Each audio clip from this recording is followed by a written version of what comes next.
আসসালামু আলাইকুম ওয়া রাহমাতুল্লাহ।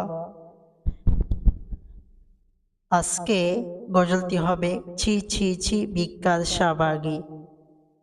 ইউটিউব এভরিওয়ান, আজকে গজলটা শুনে যাবেন সম্পূর্ণ, আর অবশ্যই সাবস্ক্রাইব করার রিকোয়েস্ট থাকবে। শুরু করি। ছি ছি ছি ছি ভিক্ষার শাহবাগী, ছি ছি ছি ছি ভিক্ষার শাহবাগী। রাস্তাঘাটে বিড়ি টানার স্বাধীনতা ছাড় তারা, ধর্ম নিয়ে কুটুক্তি করে করে নানান পায় তারা। একটা কিছু ইস্যু পেলে কর থেকে এমপেসি বাদ অসভ্যতা চড়িয়ে দেওয়া হলো ওদের আসল কাজ। ছি ছি ছি ছি ভিক্ষার শাহবাগী, জনে জনে খবর দে শাহবাগীদের গোসল দে, সাবান লাগলে সাবান নে শাহবাগীদের গোসল দে। আসসালামু আলাইকুম, আল্লাহ হাফেজ।